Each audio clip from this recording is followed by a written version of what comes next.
আর কদিন ধরেই তো বাইরে ওয়েদারটা প্রচণ্ড খারাপ ছিল, প্রায় 2-3 দিন ধরে আমাদের দিকে কুয়াশা ছিল।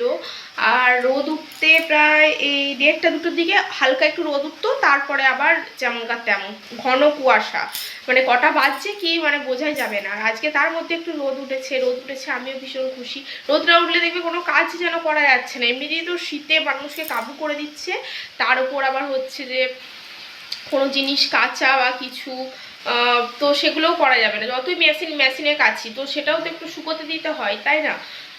তো চলো বাইরের ওয়েদারটা তোমাদের সাথে একটু দেখিয়ে দিই। এখন দেখো বাইরে চলে এসেছি, বাইরে খুব সুন্দর রোদ উঠেছে আর কত ফুল হয়েছে দেখো গাছগুলোতে, শীতের ফুল, এই গাঁদা ফুল, আর এগুলো দেশি গাঁদা, দেখে বুঝতেই পারছো তো খুব সুন্দর লাগছে। আর পাশে নিশ্চয় শুনতে পাচ্ছ পাখির কিচিমিচি আওয়াজ। সত্যি গ্রামের এই সৌন্দর্যটা না কোথাও গেলে যেন পাওয়া যায় না। দেখো, আর এই ফুলগুলোকে মানে সকালবেলা উঠে দেখলে তো যেন মনটা ভালো হয়ে যায়। আমি সকালবেলা একবার ঘুম থেকে উঠে এই ফুলগুলোর কাছে তো একবার আসবই, মানে এদের দর্শন করতে কেমন আছে গাছগুলো, ফুল কতগুলো ফুল হয়েছে দেখা, মানে একটা অন্যরকম যেন লাগে। আর দেখো বাইরের পরিবেশটা দেখো, হালকা হালকা মাত্র রোদ উঠছে, এই সূর্যি মামা দেখা পাওয়া যাওয়া মানে শীতকাল একটা মানে সৌভাগ্য, আর সকলের মুখে মানে হাসি ফুটে ওঠে যেন। আর দেখো চারিপাশটা, বাড়িতে কত ফুল গাছ লাগিয়েছে, ফুলও হয়েছে প্রচুর। আর এখানে দেখো আমি বাইরে থেকে কটা চন্দ্রমল্লিকা তুলে এই যে গ্লাসে, কাঁচের একটা গ্লাসে জল দিয়ে রেখে দিয়েছি। তো জায়গাটা, এই ফুলটা রেখে যেন জায়গাটা খুব সুন্দর যেন মানিয়ে গেছে, ফুলটা রেখেই যেন জায়গাটা একদম সেজে উঠেছে, ভরে উঠেছে যাকে বলে। তো খুব ভালো লাগে আর কি এরকম, মানে অরিজিনাল কোনো ফুল দিয়ে ঘর সাজাতে খুবই ভালো লাগে। তো চলো এখন রান্নাঘরে যাওয়া যাক। এখন দেখো বন্ধুরা রান্নাঘরে চলে এসেছি, এসে ভাতটা আমি চাপিয়ে দিয়েছি এখানে, আর ভাতটা হচ্ছে, ভাতটা চাপিয়ে দিয়েছি, ভাতটা হচ্ছে। আর ওদিকে মাছটা ঝাল করবো, কিছু একটা তরকারি করবো, কি করা যায় দেখি। তো চলো ভিডিওটা দেখতে থাকো।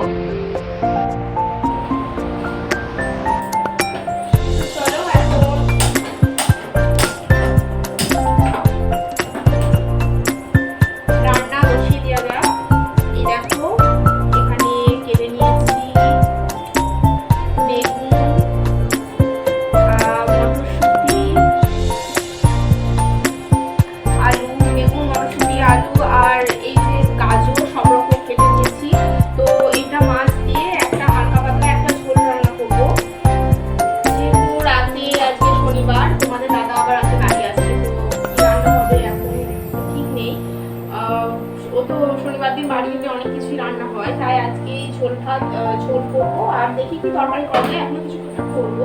তো চলো দেখতে থাকো।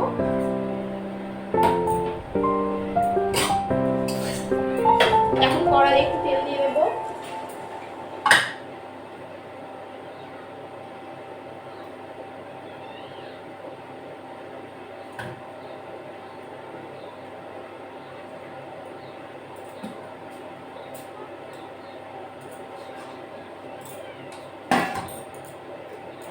প্রথমে আমি বেগুনগুলোকে ভেজে নেব, তারপর বেগুনগুলোকে ভেজে তুলে রেখে দেবো।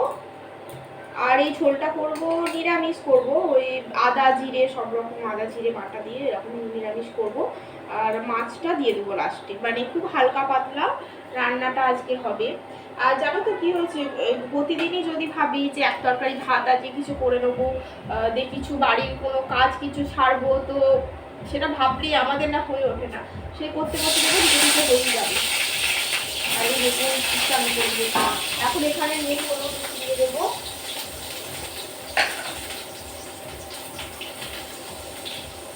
বেগুনের জল ছিল তো তাই একটু ছ্যাঁচা করে ফুটতে আরম্ভ করছিল। নুন দিয়ে দেবো। বেগুনে যদি হলুদ না দেওয়া হয় বন্ধুরা, তাহলে কিন্তু প্রচুর তেল ভেবে যায়। বেগুনে যদি হলুদ দেওয়া হয় তেলটা একটু পরিমাণে একটু কম থাকে। আর শীতকালে তো সবজির মধ্যে এই গাজর, পেঁয়াজকলি, মটরশুঁটি, বিনস এই সবই তো শীতকালের সবজি। মানে বাঁধাকপি, ফুলকপি এইগুলি।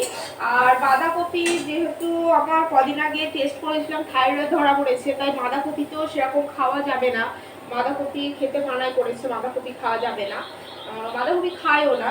আর ফুলকপিটা মাঝে মাঝে হয়, আর ফুলকপিটা প্রায় দিন লেগে আছে শীতকালে, মানে তোমরাও জানো প্রতিটা বাড়িতেই প্রত্যেকদিন কিছু না কিছু রান্নার সাথে ফুলকপি এক হবে। তো ফুলকপি আর একভাবে খেয়ে খেয়ে আর ভালো লাগছে না, তাই ভাবলাম আজকে আর ঝোলে ফুলকপিটা আমি দেবো না, তা আজকে এই দিয়েই প্লেন ঝোলটা হোক। তো চলো বন্ধুরা আমি রান্না করে নিই।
শ্যাম্পুটা বেশ বড়, দেখতেই পাচ্ছ, এটা জবা আমলা শ্যাম্পু, আমি অর্ডার দিয়েছিলাম সমিসের। দেখা যাক এটা ইউজ করি কেমন কি। আমলা শ্যাম্পুটা আমি অর্ডার দিয়েছিলাম, তো এসেও গেছে। দেখা যাক আমি ইউজ করি কেমন কি ফল পাই, তো তোমাদের আমি অবশ্যই জানাবো শ্যাম্পুটা কেমন কি ফল পেলাম আমি ইউজ করে। ঠিক আছে, আর এখানে দেখো এখন রাত্রিবেলা আজকে হবে সরু চাকরি হবে, আর হবে পাটিসাপটা বাড়িতেই হবে। তো এখানে মা সরু চাকরিটা করছে এখন। তো আমি সরু চাকরিটা সেরকমভাবে ওই যে ঘুরিয়ে যে গোলটা করে আমি সেরকম করতে পারি না, কিন্তু আজকে আমি একবার ট্রাই করেছিলাম, যেহেতু আমি ভয়েসটা পরে দিচ্ছি, তো খুব সুন্দর পেরেছিলাম। তো নিচে করে সত্যি খুব ভালো লেগেছে। এখন এটা মা করছেন। তো সরু কিন্তু তোমাদের কার ভালো লাগে? আমার লাগে, খারাপ লাগে না, লাগে মোটামুটি লাগে খেতে। আর সব থেকে ভালো লাগে পাটিসাপটা পিঠা খেতে। তো এখন দেখো একে একে মা করছেন সরু চাকলি পিঠার রেসিপিটা। তো অনেকেই ভালোবাসেন। অ্যাকচুয়ালি কি বলতো, রুটি তো এমনি শক্ত টাইপের, মানে একভাবে আমরা সারা বছর রুটিটাই খেয়ে আসি যখন, আর এই সরু চাকলি তো এই শীতের সিজনটাতেই খাওয়া হয় বলো, আর অন্য টাইমটা তো খাওয়া হয় না। তো খারাপ লাগে না, ভালোই লাগে খেতে। আর আমাদের সরু চাকলির সাথে তৈরি করা হয়েছে বাঁধাকপির তরকারি, আর ওই যে ঝোলা গুড় বলে, তো সেটা তো আনা আছে, বা যে যেটা দিয়ে খাবে। তো বন্ধুরা হচ্ছে, এখন দেখতে থাকো তোমরা।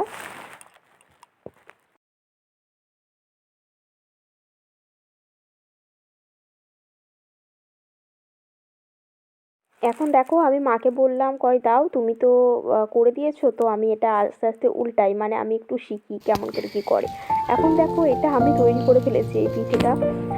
তো বেশ ভালোই করেছি, দেখো প্রথমবার করলাম, তো মানুষ করতে করতেই শেখে, তাই না? তো এখানে দেখতেই পাচ্ছ সন্ধ্যেবেলা এখন তৈরি হচ্ছে সরু চুগলি হবে, আর দুধ পিঠে হবে, আর হবে পাটিসাপটা। তোমাদের সাথে তো সেটা দেখালাম, শেয়ার করবো। তো চলো দেখতে থাকো। আর শীতকালে তো এসব হলে তো আর কিছু চাই না, শীতকালেই তো এটা মানে খাওয়ার সময়, বিভিন্ন রকম পিঠে খাওয়ার সময়। আর আমার তো সব থেকে পিঠে করতে ভালো লাগে তোমার যে পাটিসাপটাটা আমার ভালো লাগে সব থেকে। তোমরা একটু কমেন্টস করে জানাবে তোমাদের কার কার কি পিঠে প্রিয়। এখানে দেখো পাটিসাপটা করবো বলে তারপর একটু ব্যাটার তৈরি করছি। এতে দিয়েছি তোমার সুজি দিয়েছি, ময়দা দিয়েছি, মুগের ডাল দিয়েছি, আর স্বাদ মতো চিনি, আর আতপ চালের গুঁড়ো। তো ওই দিয়ে এটাকে ভালো করে ফেটিয়ে নিতে হবে, দিয়ে ওই যে সরু চুগলি করে সরু চুগলির শেপে দিয়ে ভেতরে সন্দেশ ভর্তি, ওটাকে তো তুলতে হবে। চলো তোমাদের দেখাবো, দেখতে থাকো। পর্যন্তই থাক। দেখা হচ্ছে পরের একটি নতুন ভিডিওতে। ততক্ষণ পর্যন্ত সবাই ভালো থেকো, সুস্থ থেকো, নিজের শরীরের খেয়াল রেখো। টাটা। আর আমার ভিডিও যদি ভালো লেগে থাকে অবশ্যই চ্যানেলটাকে সাবস্ক্রাইব করে পাশে থেকো, আর পাশে থাকা বেল আইকনটা প্রেস করতে ভুলবে না। তাহলে আমার ভিডিও যখন পোস্ট করব সবার আগে নোটিফিকেশান তোমাদের কাছে পৌঁছে যাবে। তো চলো বন্ধুরা, টাটা। আর এই দেখো, এদিকে আমার পাটিসাপটা তৈরি করা হয়ে গেছে। এখানে বাঁধাকপির তরকারিটা করব এখন। তো চলো, আসতে হবে এই পর্যন্তই। আমরা তবে এই শীতের খাবারগুলোর মজা নিতে থাকি, আর তোমরাও এই শীতটাকে ভালো ভালো খাবার খাও, পিকনিক করো, এনজয় করো। আর হ্যাঁ, কমেন্টে জানিয়ে যাবে তোমরা কি পিঠে খেতে ভালোবাসো।